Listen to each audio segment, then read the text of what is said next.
I don't have a ton of money in this family fund that I started, but I want to invest in this, but I don't want to do it unless I can get a good amount of money into it. I'm like, what can I use to invest in this? And then I had the light bulb moment go off. I'm like, this is a real estate deal. I can use my real estate fund and I can do this. What's so cool about commercial real estate, a lot of times you can get massively rewarded by just going in, proving the property, but sometimes it doesn't have to be physical labor or painting something or whatever. It could just be like restructuring leases or just being creative by... Hey, what's going on, guys? Welcome back to another episode of the Commercial Real Estate Blueprint Podcast. Today, we've got Will Harvey on. He's the founding and managing partner of Harvey Capital Funding. He does all kinds of different real estate stuff. He owns boutique hotels. I believe he said he works in some mobile home parks before we got on the podcast, but I'm super excited to have Will on. He's going to talk to us about a lot of different things. I'm super interested to hear about the real estate public market stuff that he's going to talk about. I don't think we've ever had anybody on there talk about that before. So that's going to be super interesting. So Will, thanks for taking the time to jump on the podcast. So it's nice to meet you and excited for the podcast today. Yeah, guys, nice to meet you. Honored to be on here. Thanks, man. So for those that don't know a ton about you, kind of give us like your background, how you got into commercial real estate, how you got into real estate in general. I think it'd be fascinating for people to know. Yeah, absolutely. So in 2015, I dropped out of college for the second time. The first time I dropped out of University of South Carolina because I had a little bit too much fun down there and I needed to get sober. So that was one of the best decisions I made. And then after that, I transferred and walked on and was playing football at a school in Ohio for a little bit until I had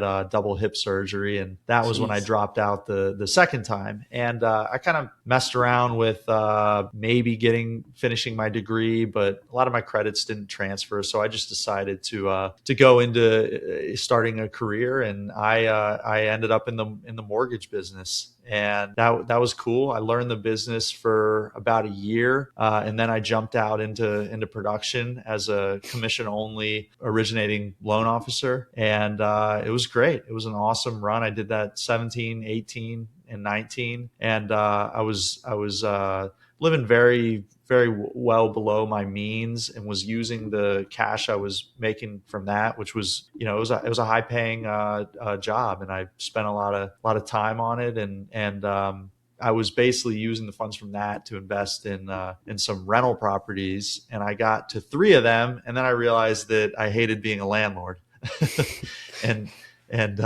So I sort of pivoted to being more of a passive investor. I left the mortgage business, started a house flipping company with a partner, and then I would use the funds that I would generate from flipping houses to invest passively into large apartment syndications and things like that. So did that for a few years, and then I have another guy that brought me a couple deals, and we ended up partnering on we bought a wedding venue with some limited partners as well as a boutique hotel, and we still own those today. But as I was doing that more and more, I realized that I just am better situated and really enjoy finance side of things a whole lot more than the operator side of things. So that's where I sort of gradually shifted to. And in 2023, I started my first friends and family, quote unquote, fund, and raised a little bit of money and went out. And the plan was to invest as a limited partner in different syndications. And we have done that, but we had some cash sitting around when I first started it. We had some cash on the sidelines, and I didn't really have a home for it just yet. So while that was going on, I had a coworker call me, an old coworker from when I was in the mortgage business. He called me and he's like, "Hey, I got this borrower. He can't qualify for anything because all his income is in a foreign country, but he makes great income. He's got a ton of cash, and he just wanted to see if we could do a hard money loan for this guy." And he was putting down 75% on this $1 million new build house in a great area in Northern Virginia, 10 minutes from where I lived at the time. And before he got done, asking me if I wanted to do it, I was like, yeah, I'm in. This is a no-brainer. So we did that. And that was how we accidentally got into hard money. And, for the next couple of years with that fund, I was really just waiting for the phone to ring. I wasn't marketing it. It wasn't our main focus. But after a while, I looked back and I was like, man, these are really solid returns. And I ultimately ended up starting a new fund that is solely dedicated to hard money lending. So that's where a lot of my time goes now. And I'll let you guys jump in and ask. Yeah. I'll shut up and let you guys ask questions from there. No, that's good. That's really good. I just realized something. So Jesse and I have discussed several times on the podcast about like how we've used hard money on one of our deals, and we've had people talk about it and stuff. But I don't think we've ever really explained it fully for people listening, because there's a difference between getting a bank loan, getting private money, and then also getting hard money. I feel like there's kind of a difference between all three of those. So for people listening, tell us what it is exactly people use hard money for in the scenarios you're seeing them use it. Yeah, hard money is a great product when you have a property that can't get traditional financing or when you need to move quick. So a lot of times deals are won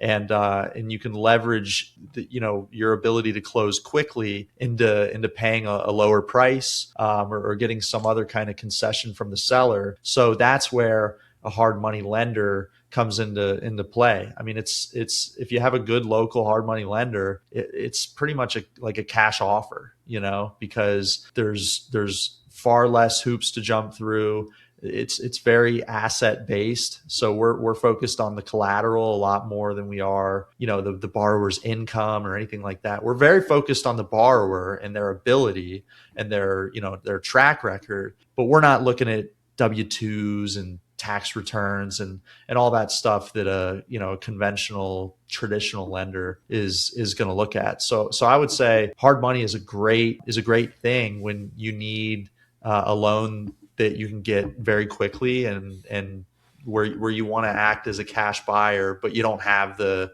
cash yourself to do it.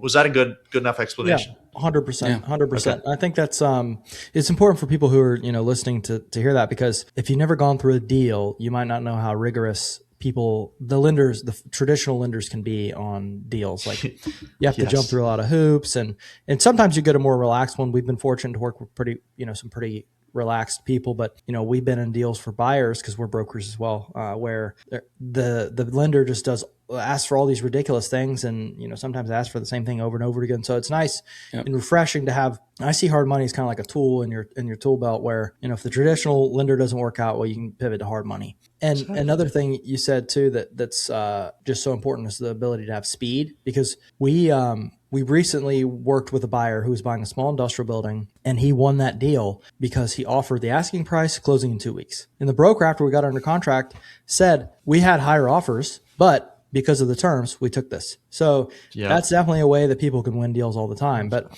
I guess, one thing real quick is give us the main distinction between, people talk about private money a lot and people talk about hard money a lot. So like, what's the biggest difference between those two? Yeah, I sort of use them interchangeably, but I would say like if you're talking to someone like us, who I consider us kind of a hybrid between private and hard money. So when I think of hard money, I think of like, Kiavi or even just the old school guys that, are a lot more rigid and maybe they have to deal with the institutional boxes. They have to fit inside that, like the Kiavis of the world do. Whereas for us, we're quick, we're local, we're very much, it's our own capital. So we're not beholden to anyone's guidelines. We make our own guidelines. We can really do whatever we want. So, when I I always get guys that are used to getting pre-approval letters and all that. And they're like, can you send me over a pre-approval letter? And I'm like, yeah, I already emailed you and I told you we're good to do this. But they're not used to the fact that, that this is our own money. And I'm the underwriter, I'm the loan officer, I'm everything, you know what I mean? So when we say, yes, we can fund your deal, it's you can take it to the bank, and it's going to happen. So that's what I would say. Whereas like a hard money, kind of the traditional Kiavi, you're dealing with a loan officer who isn't fully in control. And a lot of times they'll tell you one thing, and then right before closing, there will be, some curveballs that get thrown your way because, there's just stuff that gets lost in translation. Maybe they didn't ask for all the right stuff up front. But again, with a local private lender, you don't really have to worry about all that stuff. Yeah, for sure. I can tell already. Well, you're one of those guys that's like fits into your who box. Like someone that's going to be like, I'm trying to take down this deal. I need to call somebody. I'm going to call Will because he's going to be able to help me get this deal done. Kind of going down that path a little bit. How have you helped? I believe you said before the podcast, a little correction here, but you said that you'd help somebody else buy a mobile home park because I know notoriously they can be hard to fund. How did you work through that situation with that buyer to help him with his mobile home park? Yeah, great question. So we've done 2 for that guy, and there is no chance in a million years that he would have ever been able to get bank financing or any kind of institutional money on these deals. They were just so funky and complex. They were, one of them was it was this property that had like nine slabs, mobile homes on them. Some were owned by the park, some were owned by the tenants living there, and then there was also a house. So it was just this goofy type of property, or it might even have been multiple parcels, and we cross collateral. I forget exactly what it was, but I was looking at it. I've been investing in real estate, and I think that gives me an edge where I'm not just a lender. Lending is not. I've been in the shoes of the borrower. I've done commercial projects. I know what it's like to go out and get a loan and run a project and show what the NOI is gonna be once it's stabilized and what it is now. So I was looking at this deal, and the as is NOI supported the hard money loan payment. So and it seemed like his project had a lot of meat on the bone. And sure enough, it certainly did, because he ended up in that particular case, he bought it. We actually gave him some funds at closing too, because he got it for what I thought was a phenomenal price, and I knew the guy well. So we gave him some funds at closing. He did some improvements to the property. He took the park owned. He took the park owned mobile homes, and a big thing with mobile home parks is it's pretty universally recognized that if you're in mobile homes, you don't want to own the houses. You want the tenants to own those. You just want to own the slab, the concrete that it sits on. So he took those, put some money into them. He has he is a contractor, so he has a background in that. So he did some smart improvements to those, and then he owner financed them to people. So he was getting cash flow from that, and then from the ones that there was this house that he was just renting, and then some of the other ones that weren't park owned. And long story short, once he had it all, he stabilized it really quickly, did all his stuff. And the thing is, he bought it for like, what did he buy it for? Maybe 180 or something like that. And the thing is, the NOI on it is somewhere around like $7,000 a month. It's insane. So he's just, I think it's actually more than that. So he's, even with our high interest hard money loan, it's just printing cash. So, that's a deal where, and now he's trying to now it's to the point where he can show some seasoning and get it refinanced with a bank or something like that. So, that was a cool one where we saw it, and, I was able to look at it from a different vantage point than maybe a bank would. And we were able to fund it, and it worked for us. It worked for him. everybody so far has done well on it. Yeah. You made a couple really good points. One of them is the kind of the last thing you said. We're in a mastermind group where they talk about how one deal, one time can change your life. And it's like, if you buy a deal for $180,000 and it's making you $7,000 a month, that's pretty life changing right there. Yeah. And if you used hard money, then he probably got into the deal pretty lightly. Like he probably didn't put too much into it, but it was just that sweat equity where he went in, he stabilized it. He dealt with those tenants, he seller financed them the trailers and just stabilized the property, which is what's so cool about commercial real estate. A lot of times you can get massively rewarded by just going in and improving the property, but sometimes it doesn't have to be physical labor or painting something or whatever. It could just be like restructuring leases or just being creative by saying, all right, I don't want to own these trailers anymore. I just want to sell them to the tenants. And you go through the process of selling them. You do seller financing. There's just so many avenues. It's so cool. And then the other really important thing I think that you said, which is kind of what me and Jesse are trying to do right now, is you said, I knew the guy. That's what you said. You said, I knew the guy.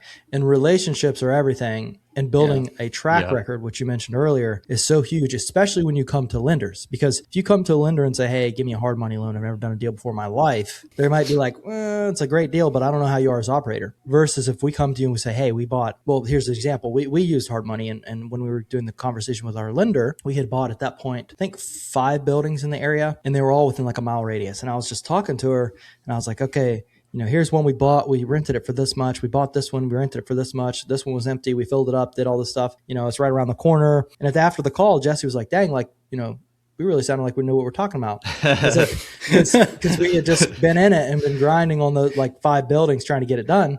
And so, we're not geniuses by any means, but we just took action and closed those buildings. So by the end of the call, the lady was like, yeah, sure. I'll do the deal. And it's that track record that's so important, because if you can do that and you can take that to a lender, they'll take a bet on you. That's it. Like you were saying, if a new borrower comes to us and is like, hey, I got this, I see this occasionally where people think that they can just buy something, fix it up, and then refinance it super easily. It's not easy to go through a refinance, even with a DSCR lender that's not going to be as rigid as Fannie or Freddie. It's still difficult, and a newer borrower, just a lot of them don't get that because they haven't gone through it. But if someone were newer and they came to us and they had a rock solid plan, like you were saying, and maybe they had some kind of edge, maybe they were owned a construction company or something like that. I mean, that's an edge. And if they came to us and said, hey, I own a construction company and here's my plan, here's my budget, blah, blah, blah, here's what I'm going to buy it for, and everything pencils out. And then they say, and here's who I'm going to refinance it with. I already have a term sheet in hand. We can set up a call with them. It's like, whoa, you painted the path and illuminated it for me. And it's super easy to see the exit scenario. As a hard money lender, that's really the main thing I'm focused on, is how are we going to get paid back, and if it's a flip, that's easier to see. But for people that are buying and renovating and trying to refinance, that's where you either want experience of them going through the process of refinancing in the past, or you just want to see a rock solid plan, a term sheet, just all that stuff to make the lender feel comfortable. Yeah, 100%. And I want to just we've gone through this example several times in our previous episodes, but I want to go through it one more time just in case there's somebody new listening, as to how we used hard money. And then maybe you can give an example or two as well, how someone can use it in commercial world. So Jesse and I went out, we found a building. It was 10,000 square feet. We got 75% seller financing. And this might not be applicable every time because I'll get into why in a second, but we got 75% seller financing and we got 25% hard money. And so we used hard money in second position, which not everybody's comfortable with. I'm not sure if you guys will do that or not, but basically we bought the building knowing that the tenant there was way under market rent. They were like $2.50 per foot. And so we knew that we could get them to at least market. And after we got them to market, the value of the property would be well in excess to refinance. And typically when you refinance, the lender wants to see it to be maybe 80 to 75% LTV, like the loan balance. So basically we bought the property for $450 and, right, Jesse, was it $450? Yeah, it was $450. So we bought it for $450 as is 100% levered, 25% from the hard money lender and 75% seller financing. So we needed to raise the value to where that $450 would be 80% of the new value, the loan, if that makes sense. So we have to cash that completely out. So we thought we were going to release the building for $6 or $7 per foot, but turns out the tenant wanted to stay and they ended up paying $6 a foot. So it was much easier than we thought. And we know it's not going to go that way every time, but we signed a lease at $6 a foot, took it to the bank, and they gave us a loan for $450,000, assuming that the value was 20% above that, meaning that 450 was 80% loan to value. And now we have just regular debt on it. We didn't bring any money out of pocket at all. And that's one way we kind of used it. I know that's amazing. A little confusing, but do you guys do second position or? I have to people, I've actually only done it to one person that I knew very well. I'm not crazy about it. I've done basically the opposite of what you just described. I mean, you guys are smart to go and try to do that. I would do that if I were in your shoes too, because you probably got a better, you probably got better terms on the seller financing than you did on the hard money. But I have basically flip-flopped it where I'll be the first lien and you can get seller financing behind our loan if you want to lever it up higher. But, we got to be in first lien. So to answer your question, I wouldn't say we're 100% not going to do second liens moving forward, but I like to be senior. Yeah, for sure. So tell us a little bit about like what terms would look like if we were to just go, you guys be in first position, to the audience, if they want to call you and use you, what should they expect? Yeah, sure. Our typical, I should first say that right now we're only lending in Virginia because I try to be hyper focused on where we're at and the markets that I know. And I've seen too many guys that say, when the recession hit or something like, it was the projects that they had outside of their markets that they knew well that ended up giving them trouble. So, I've really tried to take heed of that, those trials that other guys have went through. I've heard that same story over and over. So I really try to stay, for now, focused on the markets that we know. So with that said, our typical product is a 9-month loan. We have some extensions built into the note if they need to be used for a fee. So it's a 9-month loan, and we charge a 3% origination fee, flat $700 doc prep fee, and then the interest rate is just 12% interest only. Okay, yeah, that's pretty normal of what we've seen. Yeah, that's pretty solid. Sure. So oh, go ahead, Jesse.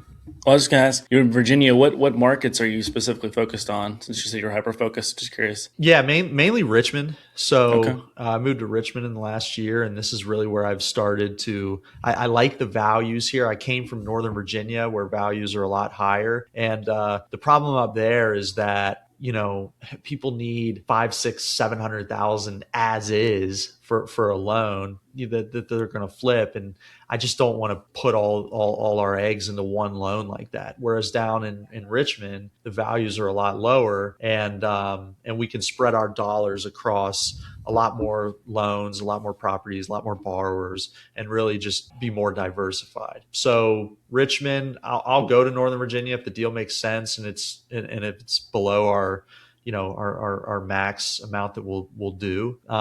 So I like those markets. Richmond's my main focus.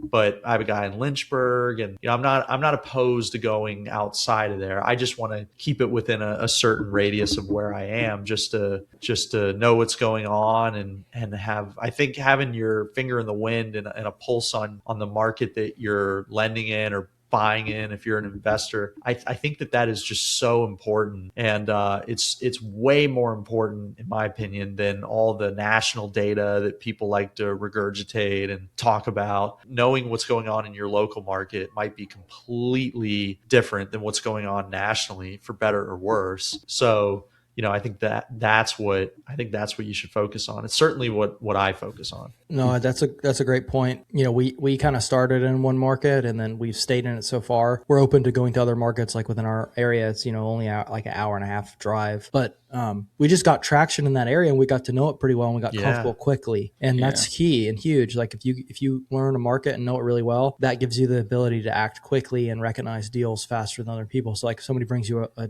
deal and they say, hey, I want a loan on this. You probably know the area very well and very quickly, oh yeah, that makes sense. And then you can just boom, you can find it. Yeah, and move quickly, confidently. Yeah. Exactly. Yeah, that's so cool. So I want to pivot a little bit because I want to talk about what you you discussed before we started recording. Tell us a little bit about what you were talking about. I can't even remember what you called it exactly because I don't think we've talked about it. I know you talked about buying Public REITs. market Public market. stuff? Public Yeah. market, public Yeah. market stuff. So yeah, tell us a little bit about that. Sure. Yeah. So with that friends and family fund that I started in 23, I started this very small fund, about $500,000 with my own money, and then two immediate family members' money. So it was just a very, very small thing, and I was just looking in the public markets for investment opportunities. So looking at publicly traded companies that I thought I could understand, and I was doing that, and I stumbled upon this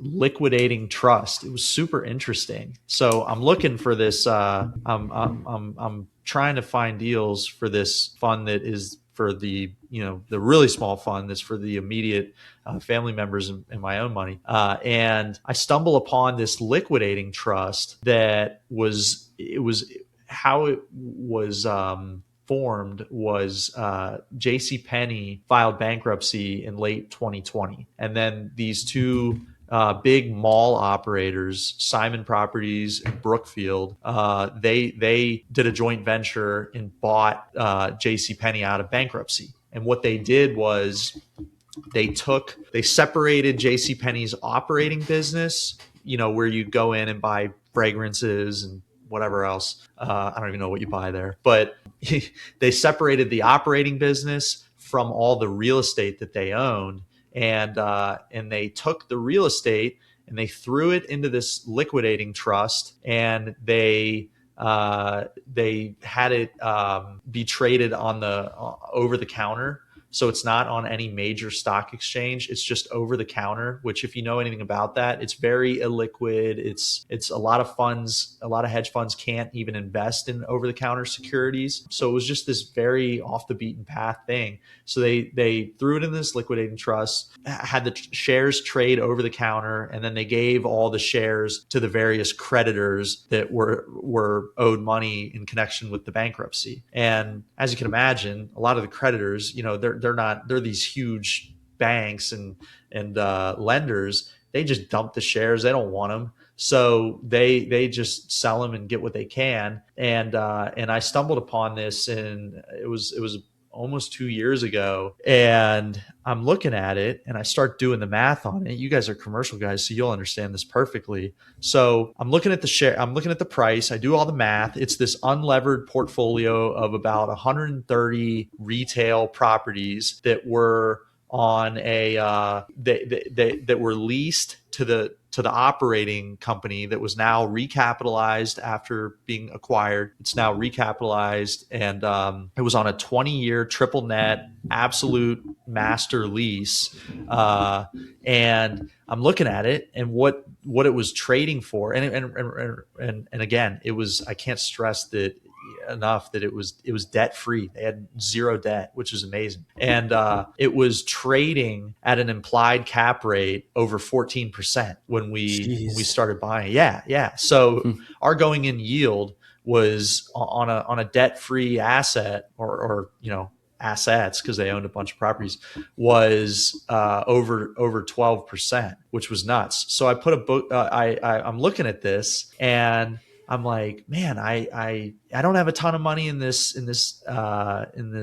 family fund that I started, but I want to invest in this, but I don't want to do it unless I can get a good amount of money into it. And I'm like, what can I use to invest in this? And then I had the light bulb moment go off. I'm like, this is a real estate deal. I can use my real estate fund and I can do this. So that's what I did. I put a good chunk of our real estate fund into that, and it was awesome. It was just we were getting, what they were doing was they were taking those properties and then they were marketing them and selling them the traditional way through a broker, and just selling them privately. And the distributions, or I'm sorry, the proceeds that they got from the sales, they distributed every month to all the certificate holders. They're technically certificates, not shareholders, but so every month we would get a distribution that was made up of the operating income from the triple net lease, and then if there were any sales included in that, we would get those proceeds as well. So it was just it was bananas. I mean, we made it, we ended up doing about 50% in about a year on it, and again, it was debt free, so there was no debt risk. It was just this really really cool deal, and from there, I was hooked, and I was like, man, where can I find more of these types of things? And we found a few more, none exactly like that, but we have found some other interesting things in the public markets. Yeah, Where do you that's yeah, that's what I was going to ask exactly. where do you go to transact that? Where do you, like, you don't go on Fidelity and buy that? Like, where do you go to do that? That's exactly what I did. Oh, you did a Fidelity? Yeah, we have a brokerage Wow. account, and we just bought it like you would buy Robinhood or Tesla or anything else. Yeah, That's insane. Nuts. yeah, it was pretty cool, and it ended up going up in price a little bit, and we blew out of it. They announced a sale of all the rest of their. They sold, I don't know, 8 or 9 while we owned it, and then they announced the sale. They entered into agreement with this company to buy the remaining 120 or so properties, and that deal fell apart. We sold it when it was announced because we had been in it a year, long-term capital gains, so there wasn't much more upside for us to stick around. So we just got out, but that deal fell apart, and now the price has gone back down, and I'm tempted to go buy it again. Tone it down. I love it. Yeah. So what? That's How do funny. you recommend somebody, like, if you're looking out there, because I don't know anything about this stuff, like, how did you recognize that was such a good deal? Was it just through doing a bunch of due diligence and digging that like other people maybe missed that, or was it like right there in your face? It was pretty right there in your face, and those are the kinds of deals that I like to do. The ones that you have to do mental gymnastics for and be super smart about. That's not my. It's got to be simple. And this one was just very simple. They showed exactly what their NOI was for each property, and I could sit down and just look at it, and analyze it as a real estate investor, and just understand what this was going to make, and what I mean it was contractual absolute triple net income that they were generating, and so it didn't take a brain surgeon to just look at it and value it, and they were they were we bought it at an implied cap rate based on the price that we paid. We bought it for a 14% cap rate, and then they were turning around and liquidating these properties at 7 caps. So it was just an arbitrage where we could buy it through the public market at 14% cap rate, and then they were selling it privately around 7% cap rates, and we were just making an arbitrage spread on that. That's incredible. Yeah, it was cool. I like that mindset, though, because I feel like for those that are looking for their first deal, those that are just getting started in general, I feel like if you got to do mental gymnastics to try to make the deal work, it's probably not the deal to start out with, because it's not going to be a base hit. That's right. But it might be a home run, but it might be a home run the wrong way. It might take you all the way back down to zero. Commercial real estate goes fast in both ways. So that's something you just got to be careful of. But I like that mindset of simplicity. With people, we talk about that on the podcast all the time. Simplicity is key for us. That's it. If you can't do the deal, if you can't show someone on a back of a napkin your deal and why it makes sense, or explain it to them in 1 or 2 minutes, then it's probably not. It's not something that I would want to do. Like, it's got to be very, very simple. And I learned that from reading Warren Buffett's annual letters. You would think that a guy like Warren Buffett, who's worth, $100 billion or whatever he's worth, grew Berkshire Hathaway into what it is today. And you would think that he's this genius, and he is. He is a genius. There's no question about that. But everything he does, he just simplifies it. And I think that's his superpower, is just he's able to make complex things very simple. And if a deal is not simple enough to do, he puts it in what's called the too hard pile. So if some broker sends you a deal, or you're looking at something and you just can't wrap your mind around it, just put it in the too hard pile and move on. 100%. I think what's interesting though sometimes is like I catch myself like when we're looking at deals and stuff. Like we kind of missed one recently. It was like a small bay flex deal in the Triad area, and we knew where we thought we could rent it out if we bought it, and they were asking like 110 a foot, and it looked to be simple, it looked to be easy, and that kind of made us like hesitant.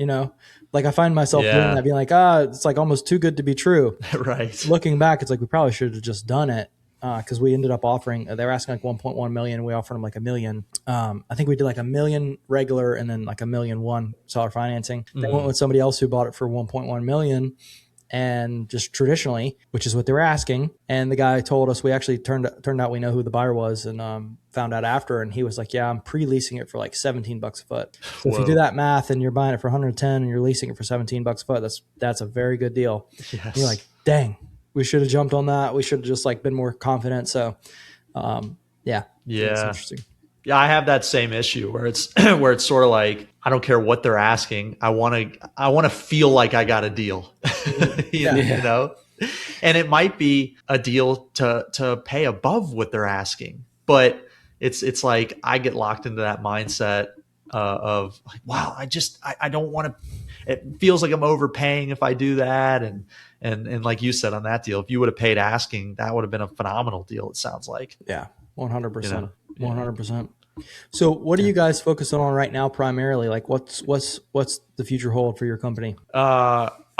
I'm very focused on what we're doing, just trying to grow that. And right now, I'm about to, Lord willing, go out and do a 506c fund so that I can talk about it more, talk about the terms, and just have a lot more flexibility with what I'm doing. I think we have enough proof of concept to show that we have a good team, good system, good process in place for doing these loans, and now I'd like to go out and grow that a bit and just get some more money behind it and be able to do more loans for borrowers and grow the business. For those out there that don't know what a 506c fund is, like me, can you explain that a little bit more? Oh yeah, so when you're raising capital, there are a few exemptions that allow you to not have to register with the SEC, register your securities.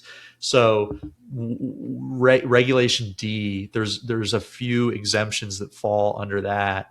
And I would say the most common two are 506B and 506C. So if you do a 506B fund, you can raise money, but you have to have a pre-existing relationship with whoever you raise money from, and you can only you can have a blend of accredited investors and what are known as sophisticated investors. But there's just a few more rules around a 506B. A 506C, you can only have accredited investors, but the flexibility that you get is that you can go out and publicly advertise. You can talk about your fund, the terms, all that. Whereas a 506B, you cannot. Yeah. Got it. An accredited investor is like what? I think you have to make like 250 for the last several years or something like that, and you have to have $1 million liquid or something. Isn't it? Yeah, like it's either or. So it's I believe it's 200,000 income for the past 2 years,